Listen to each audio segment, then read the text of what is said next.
জায়গাটা অসাধারণ। মানে ধান কাটতেছে, জায়গাটা দেখতে অসাধারণ লাগতেছে, মানে ভালোই লাগতেছে। মানে আমাদের জন্য যে আহারের ব্যবস্থা এরা করতেছে, এর জন্য আসলে কতটা পরিশ্রম যে এদের করতে হচ্ছে সারা দিন ভর সেগুলো দেখতেছি।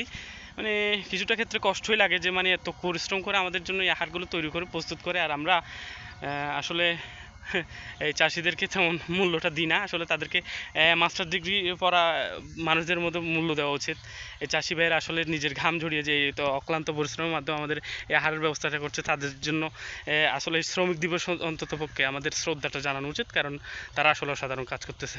তাই শ্রমিক দিবসে শ্রমিকদের অসাধারণ কাজের জন্য, কৃতিত্বের জন্য তাদেরকে সম্মান প্রদর্শন করা আমাদের অত্যন্ত উত্তম একটা কর্ম হবে। তাই তাদেরকে সম্মান করার চেষ্টা করুন, কারণ মাস্টার ডিগ্রি এবং পড়ালেখা করে একটা ভালো চেয়ারে বসা আসলে আমাদের সবার স্বপ্ন, কিন্তু কারো স্বপ্ন তো কখনো থাকে না যে আমরা পড়ালেখা শেষ করে একটা মাঠে যাব বা একটা এরকম খাদ্য উপাদান তৈরির প্রস্তুতকৃত একটা জায়গায় আমরা কাজ করব, সেরকম কিন্তু খাদ্য প্ল্যান থাকে না। প্ল্যান থাকে বড় একটা জায়গায় যাব, বড় একটা গদিতে বসে এবং টাকা কামাবো কাড়ি কাড়ি, এবং এসি রুমে বসে আমরা কিন্তু কি খুব আরামসে লাইফটা লিড করব, এরকম স্বপ্ন থাকে। কষ্ট করে এই যে খাবার তৈরি এইখান থেকে, এই যে মাঠে ঘাটে এরকম কাজগুলো, যেমন কি ধরেন ধান চাষ হোক, সবজি চাষ হোক, এইরকম কাজগুলো, যেমন কি ধরুন গোয়ালে গরু পালন, এইরকম কাজগুলো আমরা করতে চাচ্ছি না।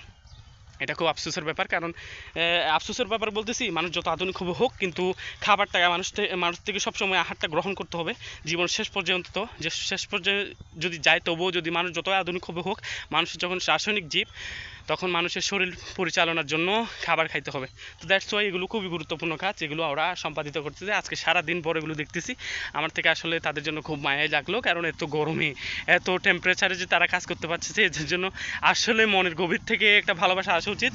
আজকে মেয়ের এই 1ম তারিখে আমি তাদের এই কাজকর্মের জন্য, তাদেরকে সম্মান প্রদর্শন করার জন্য এখানে এসেছি। তারা অসাধারণ কাজ করছে। পিছনে একজন আসছে আমার।